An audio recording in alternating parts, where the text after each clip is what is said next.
Good morning दोस्तों। हम पढ़ रहे हैं एएसआई के बारे में।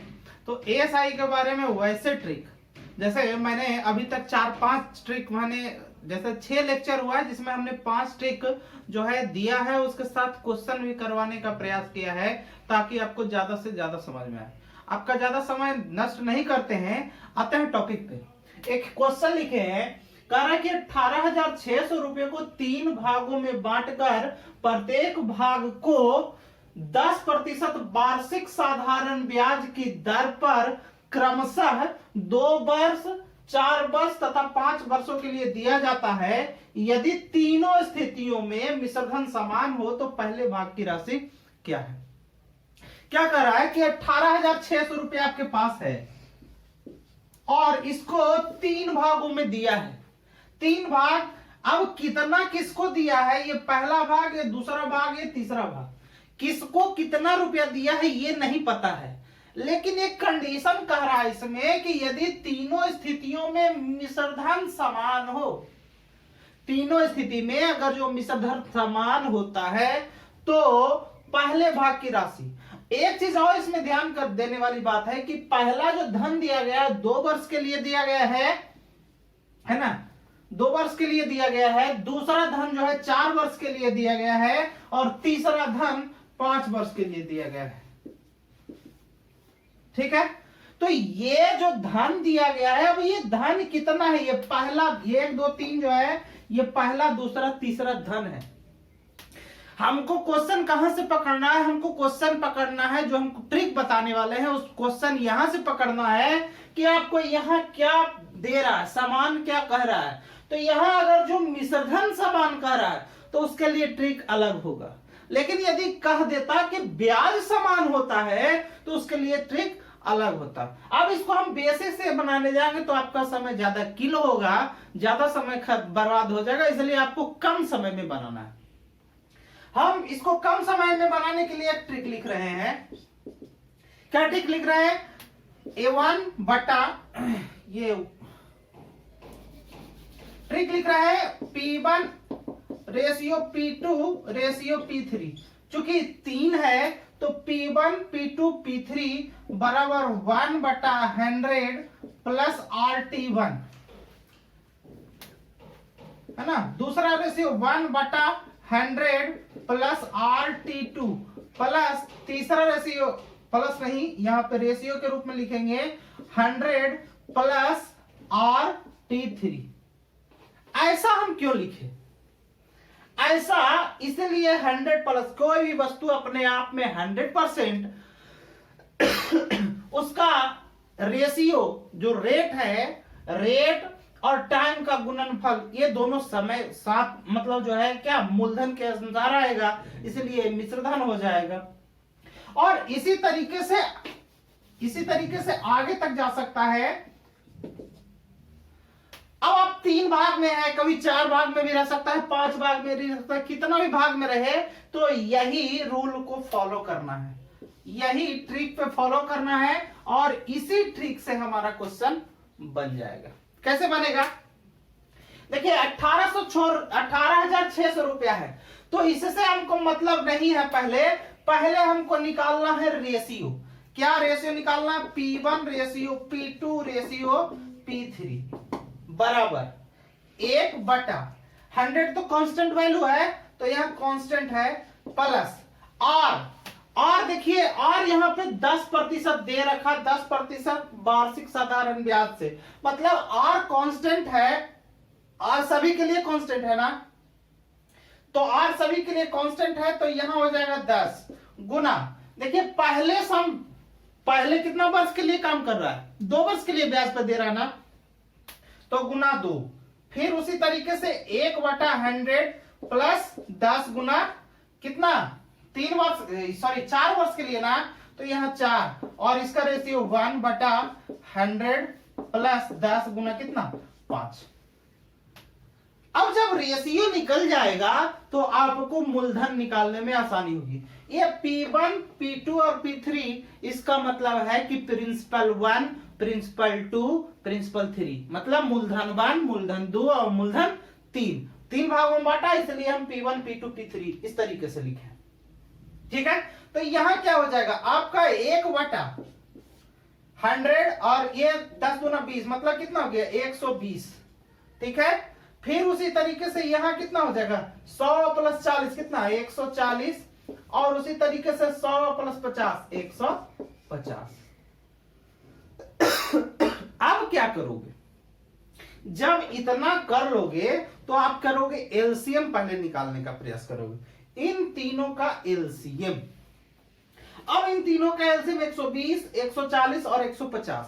इधर एलसीएम निकाल लेते हैं 120, 140 और 150। 10 तो सब में कॉमन है, तो यहां हो गया 12, 14, 15। ठीक है, फिर आप किससे लगा सकते हो 2 से, 2 × 6 = 12, 2 × 7 = 14 और यहाँ पे 15। फिर किससे लगा सकते हो 3 से लगा सकते हो, 3 दूनी 2, 3 ये नहीं कट रहा है और 3 बचे 15। अब तो कट ही नहीं रहा, तो इसका एलसीएम कितना हो जाएगा 5 × 7 = 35, दूना 70, 70 × 3 = 210, 210 गुना कितना 2 मतलब 420 है ना, 420 और गुना 10 यानी कि इसका एलसीएम 4200 हो जाएगा, है ना।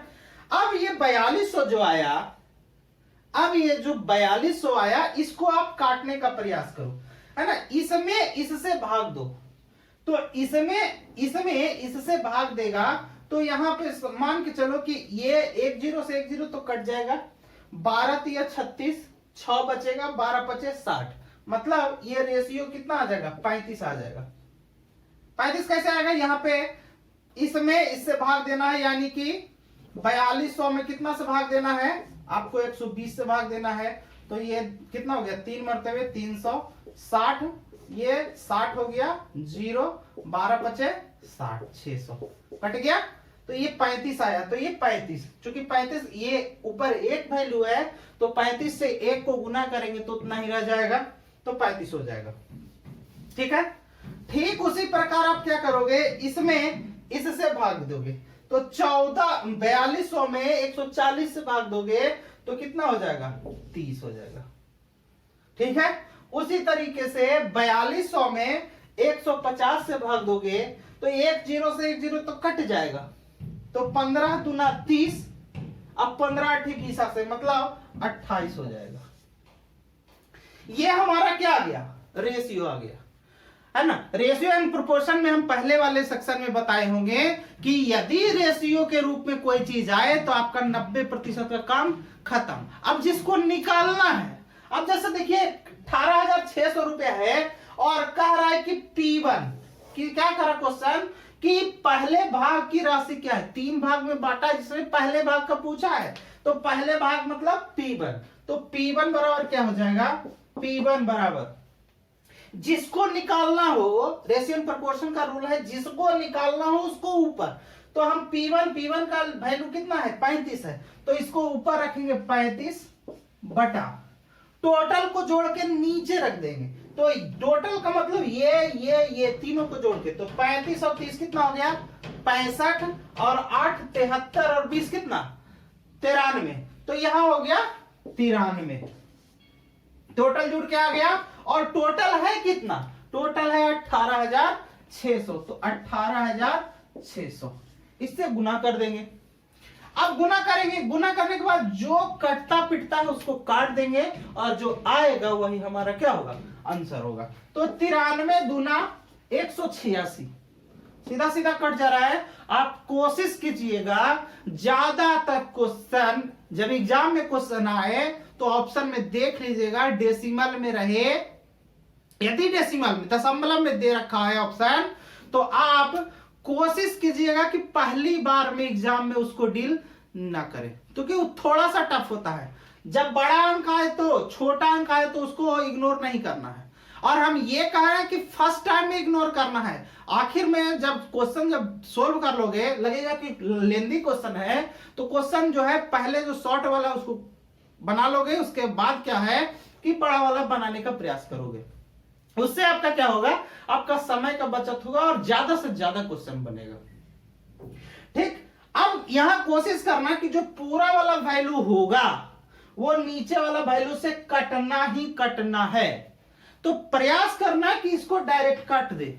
तो यहां देखिए 93 से 186 को 2 करते हुए कट रहा है और ये 2 जीरो बैठ गया, तो यहां 2 जीरो बैठा देंगे। ठीक, अब कितना बचा, P1 बराबर कितना हो जाएगा 35 और गुना 200 बराबर कितना हो जाएगा 35 दूनी 70, मतलब आपका 7,000 रुपया। पहला राशि जो है 7,000 रुपया है, जिसको वह 10% की दर से कितना वर्ष के लिए दिया है, 2 वर्ष के लिए दिया है। ठीक है, तो इसी टाइप का क्वेश्चन एग्जाम में पूछता है ना, इसी टाइप का क्वेश्चन एग्जाम में पूछता है। ठीक ना, तो और भी क्वेश्चन इसी टाइप का, और भी क्वेश्चन को हम बनाते हैं कि कैसे बनेगा, है ना। तो इसी आधार पर एक क्वेश्चन और, अगला क्वेश्चन क्या है, क्वेश्चन लिखा है कि 4372 रुपए के 3 भागों में इस प्रकार बांटा गया है कि क्रमशः 1 वर्ष, 2 वर्ष तथा 3 वर्ष के बाद प्राप्त राशि समान होगी। कह रहा कि प्राप्त राशि समान होगा, यानी कि मिश्रधन समान होगा, और कह रहा कि यदि ब्याज की दर वार्षिक 4% हो तो तीसरे वर्ष के लिए लगाया गया धन क्या होगा। ये क्वेश्चन एग्जाम में पूछा गया है। अब हम क्या बता रहे हैं कि हम बताए कि P1 ratio P2 ratio P3 बराबर 1/100 प्लस RT1, और दूसरा रेशियो 1/100 प्लस RT2, और तीसरा रेशियो क्या लिखे हैं 1/100 प्लस RT3, यही लिखे है ना। आपको करना क्या है, इसी पैटर्न पे ढाल देना है, यानी P1 ratio P2 ratio P3 अब यहाँ पे करना क्या है, आपको इसको वैल्यू को नहीं पहले देखना है, पहले क्या करना है 100 प्लस रेट तो सबका कांस्टेंट है 4% है, तो 4 और गुना पहला को कितना वर्ष के लिए, 1 वर्ष के लिए, तो गुना 1, फिर उसी तरीके से 1/100 प्लस 4 गुना 2, उसी तरीके से 1/100 प्लस 4 गुना कितना 3, 1 वर्ष के लिए, 2 वर्ष के लिए, 3 वर्ष के लिए। ठीक है, अब आप इसको क्या करोगे, इसको रेशियो में कन्वर्ट करोगे। अब 1/100 प्लस 4 तो 104, फिर उसी तरीके से 1/100 प्लस 8 108, और इस तरीके से 1/100 प्लस 12 112। ठीक है, यहां पे एक चीज देख रहे होगे तुम, कुछ कॉमन निकल रहा है। देखो 108 है, 104 है, 108 है, 112 है, यहाँ पे 4 कॉमन निकल रहा है। 4 कॉमन क्यों हम डायरेक्ट कह दिए, हम देख रहे हैं कि अंतिम 2 डिजिट 4 से कट रहा है, इसका मतलब कॉमन निकलेगा ही निकलेगा। तो 1/4 कॉमन निकलेगा, तो सबसे निकलेगा, तो 1/4 को छोड़ देंगे, यानी कि 1 कितना 26, 4 से इसको काटेंगे तो कितना 26 हो जाएगा। उसी तरीके से 1/27 हो जाएगा, और उसी तरीके से कितना हो जाएगा 1/28 हो जाएगा। अब हमको निकालना किसको है, पहले रेशियो निकालना है, तो रेशियो कितना हो जाएगा।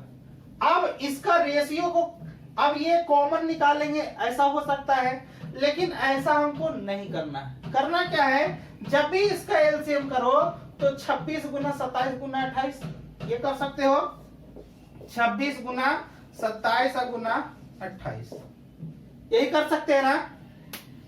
आपको यहाँ 26 27 28, यहाँ 26 तो आपका मिल गया, 27 गुने 28, तो ये रेशियो हो गया 27 गुने 28।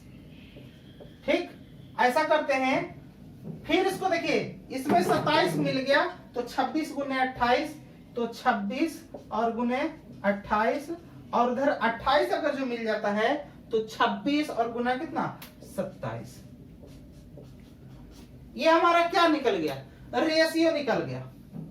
इसको और भी गुना करके लिख सकते हो, 27 को 28 से गुना करेंगे तो 27 गुना 8 है ना, 27 55 मतलब 27 55 से 27 8 2 16 है ना, 216 मतलब 6, हाथ में रहा 21 और 27 दूनी 54 और 21 कितना हो जाएगा? 54 और 21 75। ठीक है। उसी तरीके से 26 26 26 8 92 से सॉरी 26 26 26 25 26 25 30 से 26 26 27 से 26 26 27 से ऐसा करो, इसको गुना कर दो। 26 गुने कितना? 26 गुना 28 कर दोगे 8 छक 48, हाथ में रहा 4, 8 दूनी 16 4 20, 26 दूनी 52, कितना हो जाएगा? 8 2 7 728 हो जाएगा। यहाँ 728 हो गया। और तीसरा के लिए रेशियो 26 गुना 27, यहाँ गुना कर लेंगे 26 27 6 7 42 7 4 7 दूनी 14 4 18 और 26 दूना कितना? 52, कितना हो जाएगा? 2 0 और कितना? 7, ये हो जाएगा 702। ठीक, ये रेशियो आ गया P1 ratio P2 ratio P3 के लिए। निकालना है क्या? आपका P3 निकालना, तीसरा ना, तीसरा वर्ष के लिए, यानी कि P3 बराबर कितना हो जाएगा? 702। जिसको निकालना है उसको ऊपर, 702 को ऊपर, टोटल जोड़ के नीचे। अब यहाँ देखिए 700 700 700 2100 हो गया। यहाँ देखिए 2 28 2 30 और 58 और 30 कितना? 88, मतलब 2188 और गुना कितना? 4372। जो भी आएगा P का वैल्यू, सॉरी 4372। ठीक तो है ना? 4372 ओवरऑल है ना? ओवरऑल 4372। यहाँ पे कितना हो गया? 7 दूनी 21 30 और ये कितना? सॉरी 86 होगा ना? ठीक है। अब हम क्या बोले थे कि जितना ये वैल्यू दे रखा है उससे ये वाला से वैल्यू कटता है लगभग। देखिए यहां 2 मरतबा करेंगे तो 4200 है ना, और लगभग नहीं 2 से कट जाएगा। ठीक है, तो P3 का वैल्यू आपका कितना हो गया?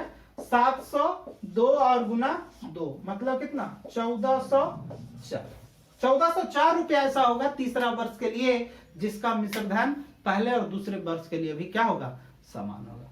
तो इसी आधार पर और भी क्वेश्चन पूछता है। ऐसा नहीं है कि अब यहाँ पे देखिए मिश्र धन के बारे में बात किया था, अगला जो टॉपिक होगा, अगला जो टॉपिक है, जैसे मिश्र धन के बारे में बात किया, हो सकता है सिर्फ ब्याज के बारे में बात करें कि ब्याज बराबर होता है, तो उसी के बारे में है अगले टॉपिक में पढ़ेंगे, है ना। आज के लिए हमारे पास इसी वीडियो के साथ आगे भी बने रहिए। मिलते हैं अगले वीडियो में। धन्यवाद।